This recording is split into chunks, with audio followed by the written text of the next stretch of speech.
ایک مکران شاہ بادشاہ گزرا ہے ایران کا، کچھ نرم دل تھا، وہ نا سیر کرنے نکلا، درمیان میں پل آتا تھا، ایک دریا تھا، اس کا پل تھا، اور پل کے اس پار جنگل تھا، سبزہ تھا، سیرگاہیں بنی ہوئی تھی۔ بادشاہ وہاں 2-4 دن رہنے کا ارادہ کیا۔ جب بادشاہ وہاں پہنچتا ہے نا مکران شاہ، تو اس نے دیکھا کہ وہاں 2-3 دن قیام کرنا ہے، جھیل ہے، سیرگاہ ہے، وہاں اس نے رکنے کا پروگرام بنا لیا۔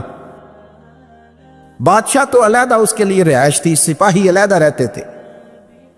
یہاں تو لوگ کہتے ہیں نا وہ پولیس کو ڈانٹتے ہیں، پولیس کو پوچھتے ہیں، اور بھائی پولیس تو تمہارے ماتحت ہوتی ہے، پولیس تو سمجھ گئی ہے کہ تم کس طرح ان سے کام لیتے ہو، ان کو تو تم اپنے تحت رکھتے ہو۔ پولیس والے علیحدہ رہتے تھے، اس کے ساتھ جو سپاہی گئے ہوئے تھے، گن مین گئے ہوئے تھے۔ مکران شاہ سیر سپاٹے پہ رہتا تھا۔ ایک بوڑھی عورت تھی، اس کی ایک گائے تھی، وہ جنگل کے اندر بوڑھی رہتی تھی، گائے اس کی وہاں چرتی رہتی تھی۔ شام کو وہ گائے گھر لوٹتی، بوڑھی دودھ پی کے سو جاتی۔ سپاہی اس بوڑھی کے پاس آئے، کہنے لگے تیری گائے بڑی صحت مند ہے، ہمارے ہاتھ بیچ دے۔ بوڑھی نے کہا میرے بڑھاپے کا سہارا ہے، اس کا دودھ پی کے میں زندہ ہوں، بیچوں گی نہیں۔ وہی والا کام جو ہمارے ملک میں ہوتا ہے کہ قیمت کے ساتھ زمین دینی ہے کہ مفت دینی ہے۔ جب بڑے آدمی کو پسند آ جاتی ہے تو کہتے ہیں مول دینی ہے کہ مفت دینی ہے، دینی پڑتی ہے، غریب ہے، کیا کریں، مجبور ہے، مظلوم ہے۔ کہا بوڑھی عورت سے سپاہیوں نے بیچ دے، کہا نہیں، کہنے لگے نہیں بیچے گی تو ہم لے لیں گے۔ اس عورت کی گائے زبردستی سپاہی ذبح کر کے کھا گئے۔ بوڑھی نے بادشاہ تک پہنچنا چاہا لیکن اس کو پہنچنے نہ دیا گیا، منع کر دیا گیا، اس کی رسائی نہ ہو سکی، غریب عورت تھی۔ جس دن مکران شاہ واپس آ رہے تھے نا، سیر کر کے پل سے گزر رہے تھے، تو کسی نے بوڑھی سے کہا کہ بادشاہ گزرے گا۔ وہ چھپ کے پل پہ بیٹھ گئی، اور مکران شاہ جب پل سے گزرنے لگے تو بوڑھی آگے آئی اور اس کے گھوڑے کی لگام پکڑی، ایسا جملہ کہا کہ مکران شاہ چکرا کے زمین پہ گرا، اور بوڑھی کہنے لگی مکران شاہ تیرے سپاہی میری گائے ذبح کر کے کھا گئے ہیں، تو بتا اس کا حساب اس پل پہ کھڑے ہو کے دینا کہ پل صراط پہ دینا ہے؟ بتا یہاں کھڑے ہو کے دے گا کہ وہاں کھڑے ہو کے دے گا؟ بول، بتاؤ یہاں دینا ہے کہ وہاں دینا ہے؟ دینا تو پڑے گا، یہاں دو گے تو ہو سکتا ہے قیامت میں پچ جاؤ، اور اگر یہاں نہیں دو گے تو وہاں لٹکا دیے جاؤ گے، رسوا کیے جاؤ گے، پوچھا جائے گا۔ مکران شاہ چکرا کے گرا زمین پہ اور گر کے کہنے لگا بی بی میں وہاں حساب نہیں دے سکتا، دو دینا یہی لے لے، جو لینا یہی لے لے، آ جاؤ آ جاؤ، وقت ہے، گنجائش ہے۔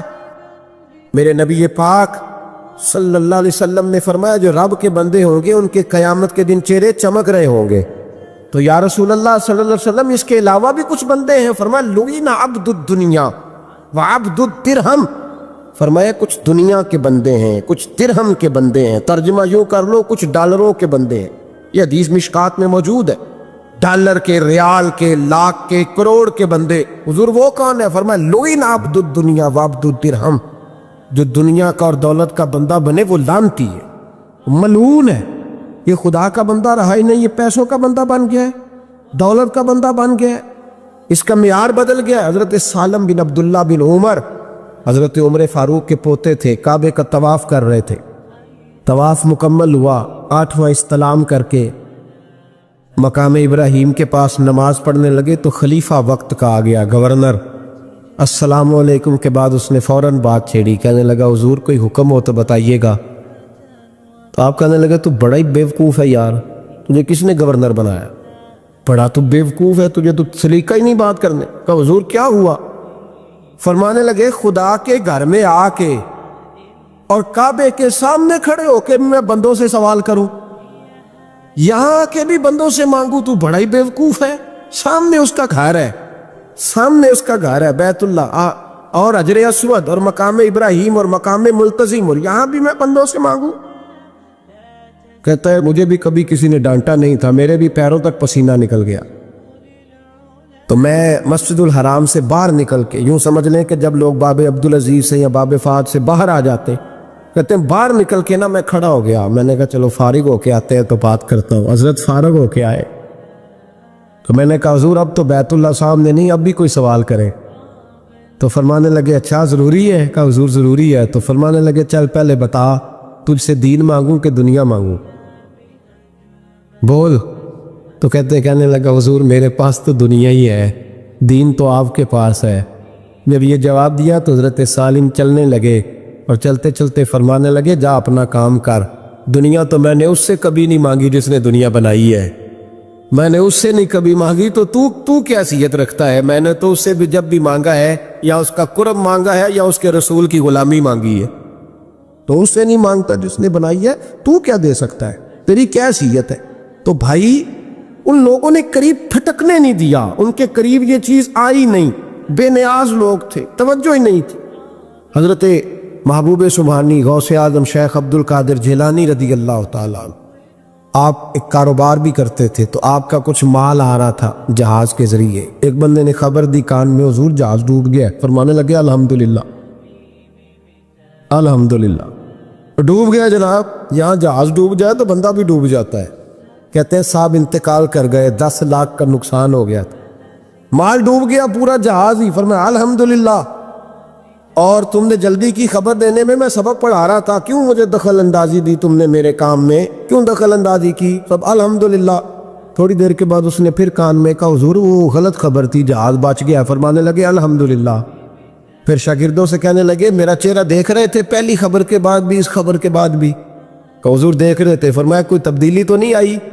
کہا حضور نہیں۔ فرمانے لگے شکر الحمدللہ، رب نے میرا دل دولت سے نہیں جوڑا، اپنی ذات کے ساتھ جوڑ کے رکھا ہوا ہے، تبدیلی تو نہیں آئی۔ یہاں تو ٹینشن ہی ٹینشن ہے، ڈپریشن ہی ڈپریشن۔ بات کس کی ٹینشن ہے؟ پیسے کوئی نہیں، دولت کوئی نہیں، کوئی چکر چل جائے نا کبھی، اس سے بھی کبھی پوچھ جس کے پاس ہے وہ تجھ سے زیادہ غریب ہے، اس سے کبھی پوچھ وہ تجھ سے زیادہ آزمائش میں ہے۔ غریب شہر تو فاقوں سے مر گیا، لیکن امیر شہر نے ہیرے سے خودکشی کر لی، اس کو بھی تو پوچھ اس کا کیا حال ہے۔ دانش مندان دا کم نہیں، دل دنیا نہ لانا، اس ووٹی کئی خامد کیتے، تو جو کیتا سو کھانا۔ یہ تو کام ہے اس کا، بڑے آئے بڑے چلے گئے، بڑے آئے بڑے نکل گئے، توجہ ہی نہیں، میاج ہی نہیں۔ حضرت مولا علی شیر خدا، علی المرتضی، امام الاولیاء، صاحب صدق و صفا، داماد مصطفیٰ صلی اللہ علیہ وسلم، اسد اللہ، حضرت علی شیر خدا رضی اللہ تعالیٰ عنہ کوفے کے چوک میں کھڑے تھے، تو کہہ رہے تھے یار میری نہ طامت پرانی ہو گئی ہے، یہ میں نے زرہ بیچنی ہے، کوئی بندہ مجھ سے خرید لو تاکہ میں نئی طامت لے لوں۔ ایک بندہ کان میں کہنے لگا حضور طامت کے پیسے بھی نہیں۔ فرمانے لگے پیسوں کو چھوڑ، علی کا سینہ دیکھ، اللہ نے ایمان کی دولت سے بھرا ہوا ہے۔ پیسے اہمیت نہیں رکھتے، ان کی وہ اہمیت نہیں جو دنیا نے بنا لی۔ فرمایا ضرورت نہیں تھی، اب ذرا احساس ہوا ہے کہ زیادہ ہی پھٹ گیا ہے، پردہ نہیں صحیح طرح پورا کرتا، تو میں نے کہا چلو زیرہ بیچ کے نیا لے لے۔ ضرورت نہیں، مزاج نہیں، طبیعت نہیں، انہوں نے ماحول نہیں بنایا، ہمارے تو حد ہو گئی۔ اتنا بری حالت ہے کہ ناقابل برداشت۔ حضرت عمر فاروق رضی اللہ تعالیٰ عنہ صحابہ نے مسجد نبوی میں بیٹھ کے میٹنگ کی۔ عمر کی تنخواہ بڑی تھوڑی ہے مال غنیمت میں سے، اب تو عمر کے پوتے بھی ہیں، نواسے بھی ہیں، رشتہ داریاں بھی ہیں، تعلق بڑھ گئے ہیں، اور عمر فاروق بوڑھے بھی ہو گئے۔ میٹنگ ہو رہی مسجد میں، اس طرح کریں کہ عمر کا کچھ تھوڑا سا نا مشاعرہ، کچھ تنخواہ، کچھ خدمت، کچھ وظیفہ بڑھا دے۔ بات طے ہو گئی، جب مکمل ہو گئی تو کہنے لگے یہ بتاؤ شیر سے بات کس نے کرنی ہے؟ ادھر جائے گا کون؟ پہلے اس کا نام تو بتاؤ، وہاں جائے گا کون؟ تو انہوں نے کہا یہ تو ہم نے سوچا ہی نہیں، بات تو بڑی تگڑی ہے، عمر سے کون بات کرے گا؟ یہاں جتنا مرضی تگڑا پیر ہو، آپ نذرانہ لے کے جائے، مسئلہ ہی کوئی نہیں، کبھی کسی کو کہنا پڑا ہے؟ تو کہتے ہیں جناب کون بات کرے گا؟ تو ایک صحابی کہنے لگے کہ حضرت عمر رضی اللہ تعالیٰ عنہ کی جو صاحبزادی ہیں نا، حضرت حفصہ رضی اللہ تعالیٰ، وہ ام المومنین بھی ہیں، حضور علیہ السلام کی زوجہ ہے، مومنوں کی ماں ہے، ان سے کہتے ہیں، اور ان کے والد بھی ہیں۔ تو حضرت حفصہ سے کہا، تو جناب حفصہ چل کے گئیں حضرت عمر کے پاس، جا کے کہا ابا جی ایک بات کرنی تھی۔ انہوں نے کہا بیٹے کرو، تو ان کو بھی پتا تھا نا جاہو جلال کا۔ کہنے لگے ابا جی مسجد نبوی میں صحابہ کی میٹنگ ہوئی ہے، ایک ہی محلے میں ایک ہی شہر میں لوگ رہتے ہیں تو ایک دوسروں کی خرچوں کا ضروریات کا پتہ ہے. کہتی ہے میں نے پس منظر سارا کر کے بات کی. میں نے کہا سب کو پتہ ہے کہ آپ کے خرچے بڑے بڑھ گئے ہیں, تو مجھے نا انہوں نے حضور کی زوجہ سمجھ کے, قابل احترام سمجھ کے میری ذمہ لگایا ہے کہ تھوڑے سے پیسے آپ کے بڑھانے ہیں. تو حضرت عمر فاروق رضی اللہ تعالیٰ عنہ کی صاحبزادی کہتے ہیں عمر کو اتنا جلال آیا کہ اٹھ کے کھڑے ہو گئے. کہنے لگے افصاح ان لوگوں کے نام بتا, میں انہیں دروں سے ماروں گا اور اس طرح ماروں گا کہ ان کی کمر پہ نشان پڑے, ان کی کمروں پہ نشان پڑے, اس انداز میں درے ماروں گا کہ مجھے زخم نظر آئے. کہ ابا جی اتنا جلال کس بات کا, سادی سی بات ہے. تو سیدنا عمر فاروق رو پڑے, کہنے لگے سادی سی بات ہے, میرے لیے مسجد نبی میں بیٹھ کے میٹنگ ہوتی رہی کہ عمر کو دولت دینی ہے.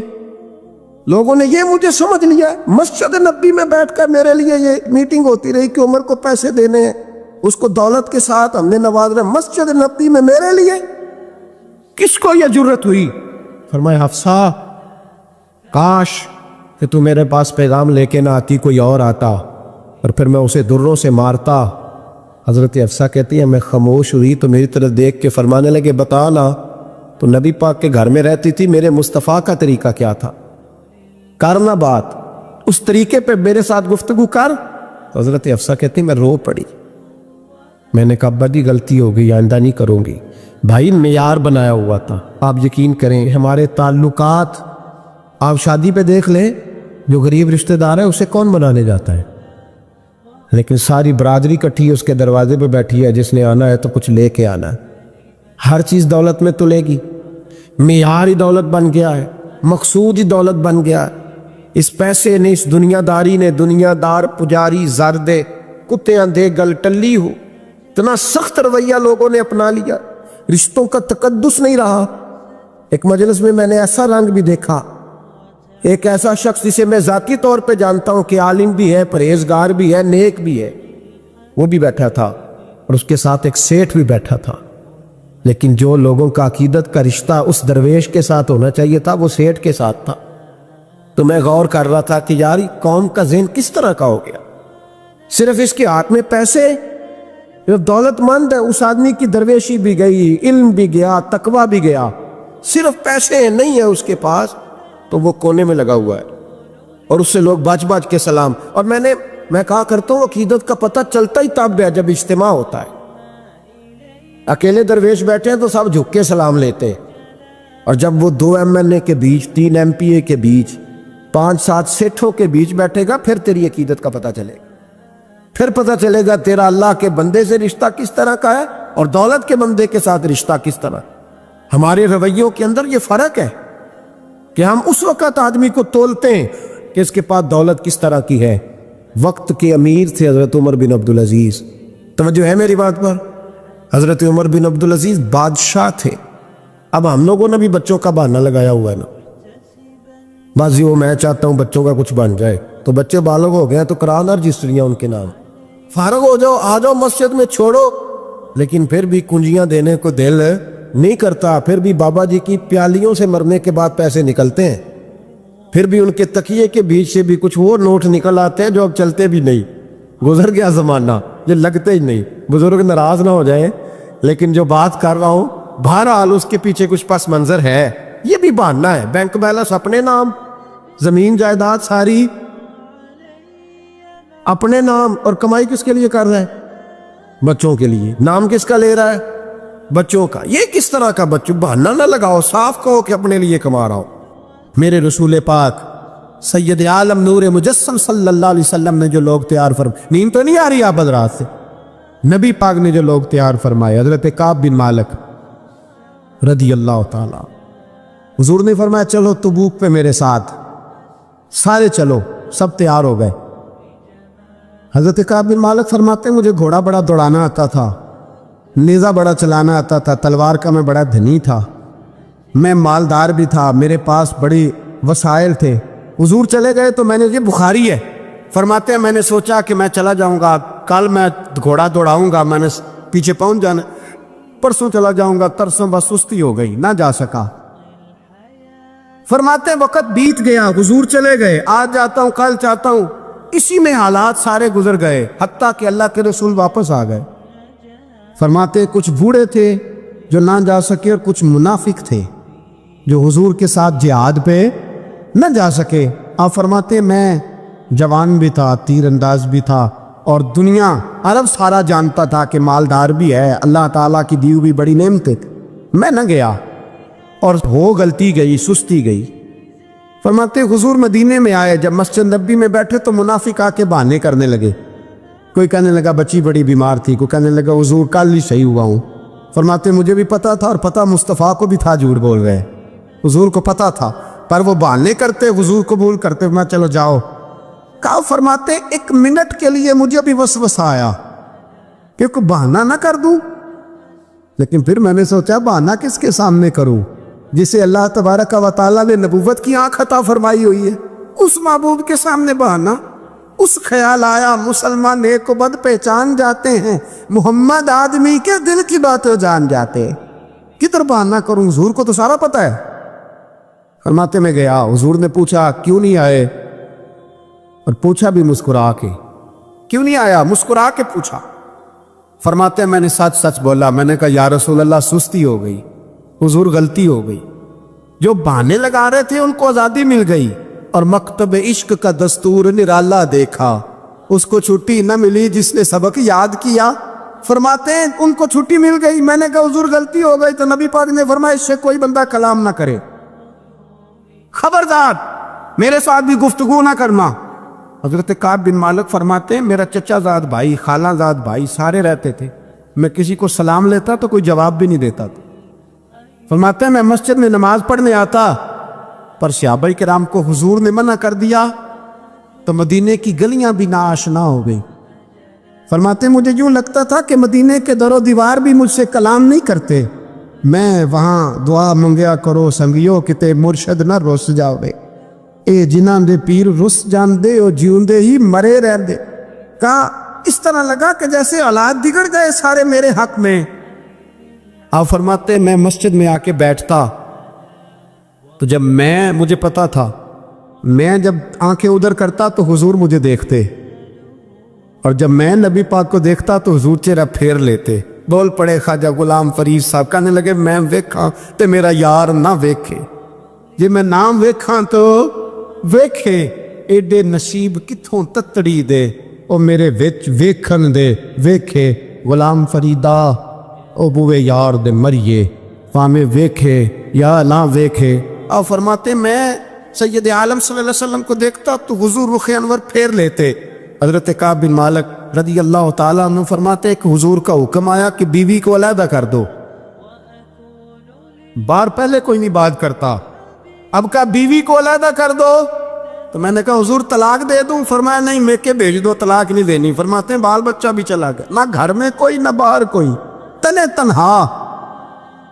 آپ فرماتے ہیں زمانہ جانتا تھا، عرب کے صوبوں میں بات پھیل گئی کہ کعب بن مالک جیسا سردار، مالدار، گھوڑ سوار، تیر انداز، نیزہ باز، اتنا بڑا سیانہ سنجیدہ آدمی جدا کر دیا نبی پاک نے۔ فرماتے ہیں غسان کے عیسائی بادشاہ نے مجھے خط لکھا۔ حضرت کعب فرماتے ہیں بڑی آزمائش تھی، پر یہ مصیبت سب سے بڑی تھی۔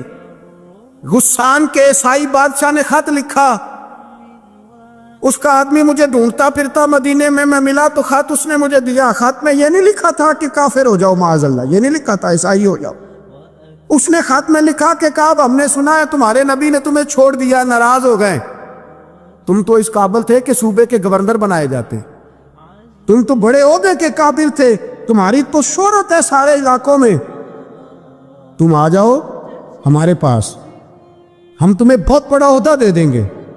حضرت کعب بن مالک فرماتے ہیں اب میری چیخیں نکلی، اب میں تڑپ کے رویا، میں نے وہ اس کا خط پکڑا اور جلتے ہوئے تنور میں ڈالا اور مسجد نبی میں سارے سجدے میں رکھ کے میں نے کہا اے اللہ میرا ایمان اتنا ہی مشکوک ہو گیا ہے کہ کافر کہتے ہیں میں ان کے ساتھ مل جاؤں گا، اے اللہ میرا ایمان اتنا مشکوک، کافر سمجھنے لگے ہیں کہ میں مسلمانوں کو چھوڑ کے ان سے اتحاد کروں گا۔